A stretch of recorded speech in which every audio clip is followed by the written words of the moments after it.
ಅದರಿಂದ ಮುಖ್ಯಮಂತ್ರಿಗಳು ಇದನ್ನೆಲ್ಲ ಸಹಿಸ್ಕೊಂಡು ಬರ್ತಾ ಇದ್ದಾರೆ. ಒಂದ್ ಕಡೆ ಹೈಕಮಾಂಡ್ ಒತ್ತಡ, ಒಂದ್ ಕಡೆ ಇವ್ರದ್ದು ನಾವೆಲ್ಲೋ ಮಾತಾಡಿದ್ವಿ, ಅದು ಎಲ್ಲಿ ಮಾತಾಡಿದ್ರೆ ನಿಗೂಢವಾದ ಸಮಸ್ಯೆ. ಅದ್ರ ಬಗ್ಗೆ ಹೈಕಮಾಂಡ್ ನನಗೆ ಸಂಬಂಧ ಇಲ್ಲ. ಆದ್ರೆ ಇಂಥ ಮಹಾನ್ ಭಾವ ಇವತ್ತೇನ್ ನಡೆಸ್ತಾ ಇದ್ದಾರೆ, ಇದ್ರ ಬಗ್ಗೆ 3 ಜಡ್ಜ್ಮೆಂಟ್ಗಳು ಬಂದವಲ್ಲ. ಈ ಸಂದರ್ಭದಲ್ಲಿ ಇವರು ಬೆಂಗಳೂರಿನ ಹಿತವನ್ನ ರಕ್ಷಣೆ ಮಾಡ, ಬಡವರ ಹಿತವನ್ನ ರಕ್ಷಣೆ ಮಾಡ 5 ಕಾರ್ಪೊರೇಷನ್, ಅದಕ್ಕೆ 5 ಜನ ಮುಖ್ಯಸ್ಥರು ಏನು ವಿಜೃಂಭಿಸ್ತಾರೆ. ಅದರಿಂದ ಮತ್ತೆ ನಿಮ್ಮನ್ನ ನಾನು ಸಿದ್ದರಾಮಯ್ಯರಿಗೆ ಪತ್ರ ಬರೆದಾದ್ಮೇಲೆ ಬಹುಶಃ 18ರಿಂದ ವರ್ಷಕ್ಕೊಂದ್ಸಾರಿ ದೇವರ ಪೂಜೆ ಮಾಡ್ತಾರೆ. 19 ಅಥವಾ 20 ಮತ್ತೆ ಈ ಆಫೀಸಲ್ಲಿ ನಾವು ನೀವೆಲ್ಲ ಸೇರೋಣ. ದೃಷ್ಟಿ ಮಾಧ್ಯಮ, ಅಚ್ಚು ಮಾಧ್ಯಮ, ನ್ಯಾಷನಲ್ ಮೀಡಿಯಾ ತುಂಬ ವಿಷಯ ಹೇಳ್ತೀನಿ. ಆವತ್ತು ಸಾಕಷ್ಟು ಕಾಲ ನಿಮ್ಮ ಜೊತೆ ಕಳೀತೇನೆ. ಈ ರಾಜ್ಯಕ್ಕೆ ಇಂಥ ಒಂದು ಕೆಟ್ಟ ಸ್ಥಿತಿ ಏನಿದೆ, ಇದಕ್ಕೆ ಒಂದು ಅಂತಿಮವಾದಂಥ ತೀರ್ಮಾನಕ್ಕೆ ಬರಬೇಕು. ನಾನು ಜೀವನದಲ್ಲಿ ಬಡವರ ಪರವಾಗಿ ಹೋರಾಟ ಮಾಡಿದ್ದೇನೆ. ಇದರಲ್ಲಿ ಯಾವ ದಾಕ್ಷಿಣ್ಯ ಇಲ್ಲ. ನನ್ನ ಈ ಜೀವನದ ಕೊನೆಯ ಘಟ್ಟದಲ್ಲಿ ಹೋರಾಟ ಮಾಡುವಾಗ ಮುಂದೆ ಏನಾಗುವುದು ಅಂತ ಯೋಚನೆ ಮಾಡಾಗ ನನ್ನ ಆರೋಗ್ಯದ ಬಗ್ಗೆ ಕೂಡ ದಯಮಾಡಿ ಪ್ರತಿಯೊಬ್ಬರಲ್ಲೂ ನಿಮ್ಮಲ್ಲಿ ವಿನಂತಿ ಮಾಡ್ತೇನೆ. While concluding, I am going to meet again mostly on 20th. With all details pertaining to the Bidadi project as well as the other projects where the vested interests are playing their own game for this self-interest and to make sufficient income out of that. I will give all details. There is no hesitation. I am prepared to fight the battle at this age. Kumaraswamy is a central minister. He can't now suddenly take a decision to resign and come back to fight the battle. You want to take any developmental work, the government is not interested to provide any land here. That is a separate issue. I don't want to mix matters. Particularly, I want to take these issues, particularly on land grabbing, where certain judgments by the High Court and the Supreme Court, all these things are there, which comes within the ambit of these 5 corporations.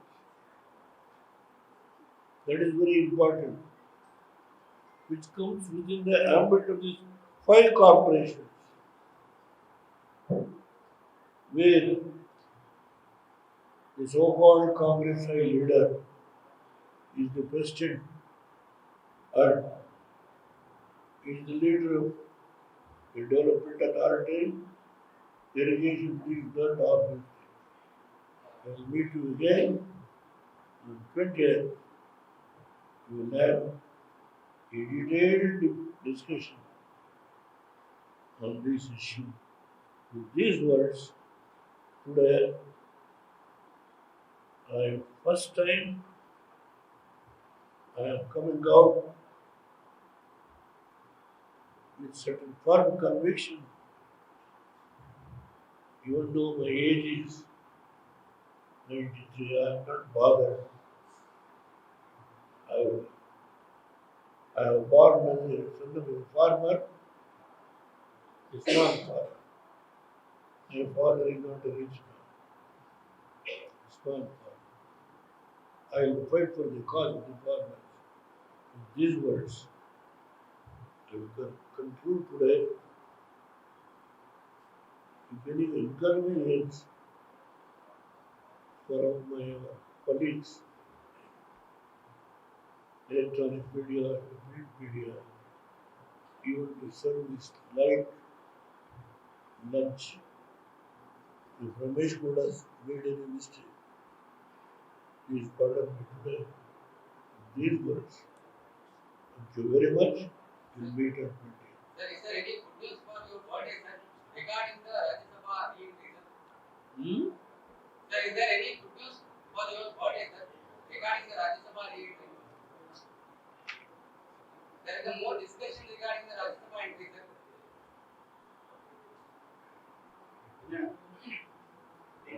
Rajya Sabha ಹೇಳ್ತಾ ಇದ್ದಾರೆ.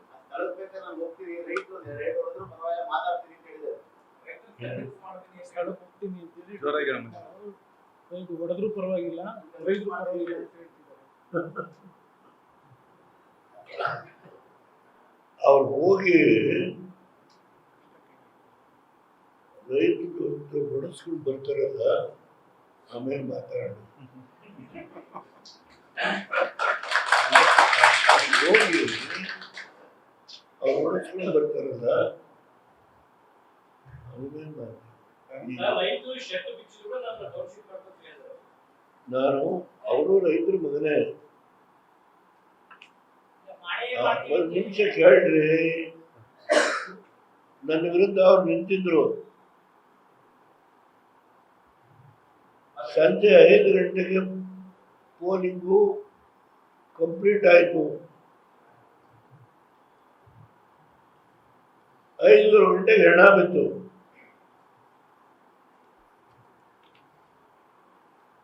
ಒಂದು 2,000 ಜನ ಹೆಣ ಮಧ್ಯೆ ಬಿದ್ದಿದೆ. ಒಂದು 2,000 ಜನ ಸುತ್ತ ಸೇರಿದ್ದಾರೆ. ನಾನು ಹೋದೆ.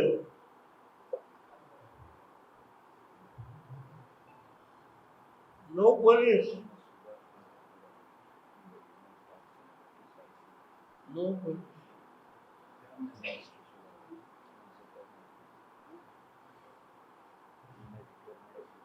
ನನ್ನ ಕುಟುಂಬಕ್ಕೇನು ಅವ್ರ ಸ್ಥಿತಿ ಮಾಡೋದಕ್ಕೆ ಅನುಕೂಲ ಸಹಕಾರ ಕೊಟ್ಟು ನನಗೆ ವೋಟ್ ಮಾಡಿದ್ರಿ ಅಂತ ಸಂಕಟ ಸಿಕ್ಕಿದ್ರಿ ಅಂತ ಹೇಳಿ ನಿಮಗೆ ಜ್ಞಾಪಕ ತರಬಹುದು. ವಿಟ್ಟನಹಳ್ಳಿ ಪ್ರಕರಣ ನಿಮಗೆ ಗೊತ್ತಿದೆಯಾ?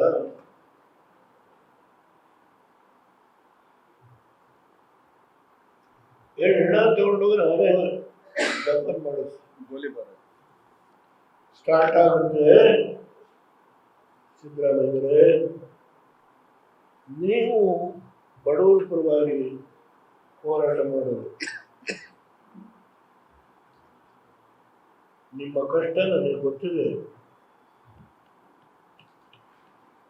ಆದರೆ ನೀವು ಯಾವ ಬಡವರ ಪರವಾಗಿ ಹೋರಾಟ ಮಾಡ್ತೀರೋ, ಏನೇ ಸಂಕಷ್ಟ ಬಂದರೂ ಅದನ್ನು ಎದುರಿಸಿ ನಿಲ್ಲುವ ಸಾಮರ್ಥ್ಯ ನಿಮಗೆ ಇದೆ ಅಂತ ಹೇಳಿ ನಾನು ಭಾವಿಸಿ ನಿಮಗೆ ಮತ್ತೊಂದು ಪತ್ರವನ್ನು ಬರೀತೇನೆ. ದಯಮಾಡಿ ನೀವು ಕ್ರಮ ತೆಗೆದುಕೊಳ್ಬೇಕು ಅಂತ ಹೇಳಿ ವಿನಂತಿ ಮಾಡ್ತೇನೆ. ಮತ್ತೆ ಮಾಧ್ಯಮ ಸ್ನೇಹಿತರನ್ನ 20 ಭೇಟಿ ಮಾಡ್ತೇನೆ. ನಿಮ್ಮೆಲ್ಲರಿಗೂ ನಮಸ್ಕಾರ. ನ್ಯೂಸ್ ಫಸ್ಟ್ ನಿರ್ಭೀತಿಯಿಂದ ನಿಮ್ಮ ಪರವಾಗಿ.